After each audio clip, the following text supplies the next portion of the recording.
No, you gotta calm down. Listen to me. Hey, come on now. You know, that Tank was over. He had the lessons, getting his lessons of what he got to do, take us the rest of the way. You pull over. We ain't see Calvin. Yeah, Calvin was there. Okay, Calvin was there. Okay, I think he came a little late though. I spoke to him. A leaked audio recording of Gervonta Davis's latest bout with Lamont Company. Jr. showed a heated confrontation between rounds between Davis and his trainer Calvin Ford in the corner, as Ford tried to wipe perspiration from Davis's face and give instructions. Davis cut me off saying, "You must stop and listen to me." This incident added to the night's controversies, which included a disputed ninth-round sequence in which Davis took a knee citing hair grease in his eyes. But the referee did not rule it a knockdown. It also highlighted a rare public display of frustration from Davis towards his longtime trainer, raising the possibility of communication problems during the fight. No,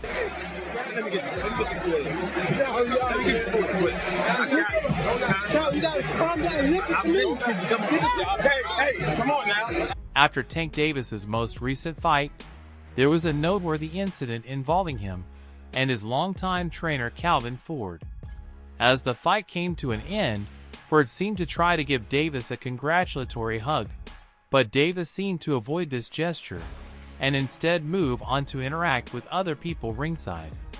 Since the two have had difficulties recently, rumors of possible problems within the Davis-Ford collaboration have been stoked by this public display of separation. Reports of a professional separation between Davis and Ford surfaced about 3 months ago. In an interview, Ford addressed the matter, saying that people frequently don't understand my suffering, my beliefs, and my feelings about various issues, but I do have that understanding. At the same time, Davis shared his thoughts on the split, highlighting a desire for personal development and new career paths. He said that the fewer people you hang out with, the fewer issues you face. Tank don't fuck with Coach Cal. When Tank was walking up, it looked like Coach Cal was about to give him that hug like you always do, and Tank just brushed him off like, fuck out of here, nigga. Oop, excuse me. Fuck out of here, nigga. Now it seems like Coach Cal on point, so you're not paying Tank no mind. And Tank over here, he go to this nigga, and watch this shit that he do. He gonna lift his jacket up, and like, our conversation is a secret. I don't want him to hear it. Type shit. Like, yo, what's up with Coach Cal and Tank? They really don't fuck with each other? Like, look, and he brush him off again. Like, don't touch me type shit. Like, you see?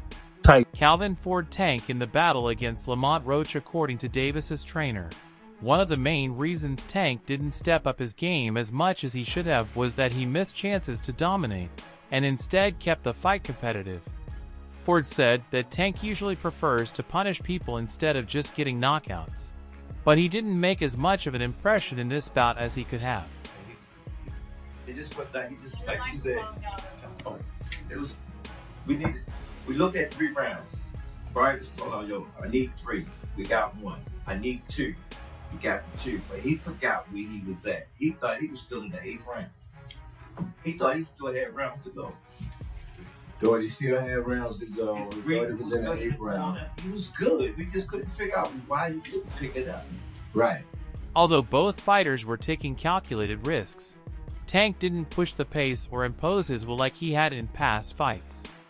There were times when Tank could have done more to distance himself from Roach, but the fight remained close. Roach, on the other hand, stepped up and demonstrated his skill, making the fight more difficult. In the end, Ford acknowledged Roach's preparation and tenacity, pointing out that he took shots that would have hurt most fighters. The lesson was that Tank could have done more to secure a clearer victory rather than letting the fight be as close as it was. Ford seemed to imply that sometimes a tough fight is necessary to refocus and get back to the level where Tank belongs. Just for a little bit, and we'll fix that. But nevertheless, I think that made that fight a draw. This question is for Coach Calvin Ford. This is Matt from Brunch Boxing. Now, we know that Tank has talked in the past about retiring, leaving the game of boxing. As someone that's had Tank since basically he was a puppet, you phrased him as a boxer and a man. What would you like to see Tank do after tonight? I like to see Tank to do what he want to do. I said at the last press conference. Y'all gotta understand, them guys been doing it since they were little. This fight energizes me again. Oh yeah. In fact, you backstage right now talking about he want a rematch. So, Backstage, you want to go to the gym right now. yes, that's what he's saying. So I think that time is still done. Yeah. So Right here. Chris Murray, Philadelphia Sunday's son. I gotta ask this question in the sense that you said Calvin for and for Coach Murray as well.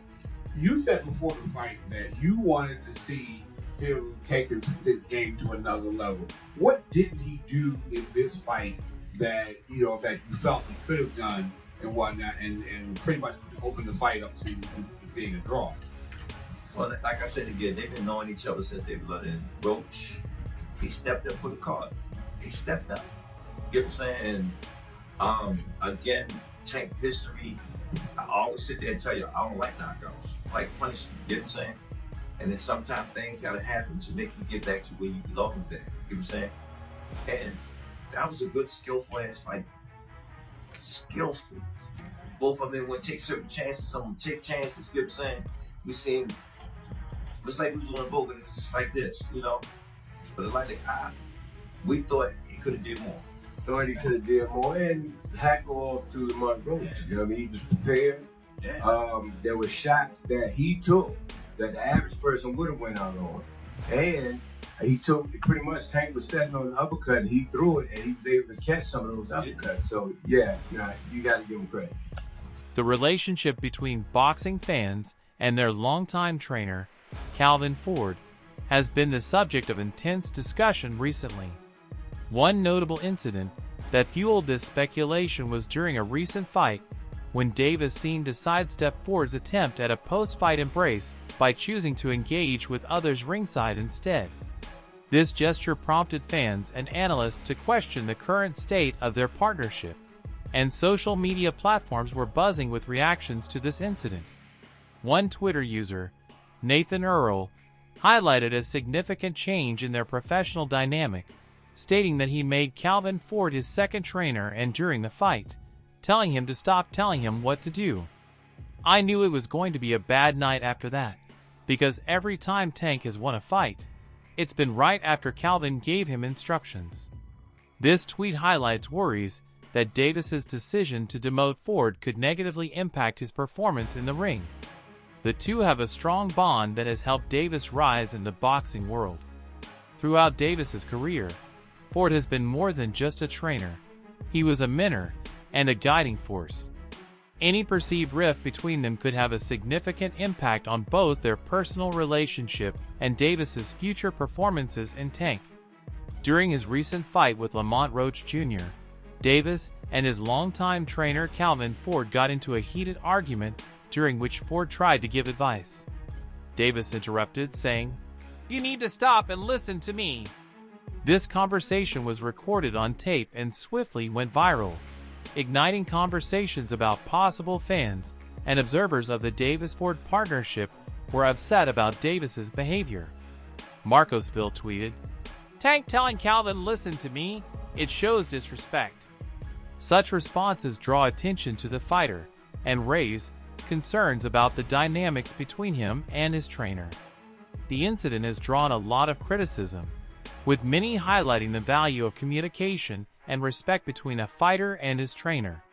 Some believe that Davis's public rejection of Ford's advice has undermined the trust and teamwork that have been essential to his success.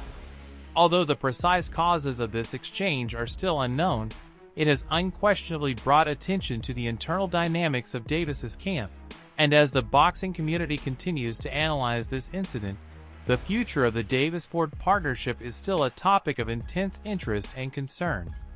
Ford said that his involvement in Davis's career had come to an end and that he had taught him everything he could. He also said that Davis had learned the lessons he needed from their time together, and that it was time for him to pursue his career on his own. Ford regarded their partnership as an incredible adventure, showcasing their accomplishments and development over time. This revelation has generated debate in the boxing community regarding how their split will affect Davis's future performances. Both observers and supporters are interested in how Davis will manage his career without Ford's direction. Given how important Ford was in influencing Davis's boxing skills, my journey is music. That's why I said, "You can't write this, man. You can't write this." My experience has passed, and everything I've gone through has prepared me for where I am now. You know that Tank is over. He has learned his lessons about what he must do.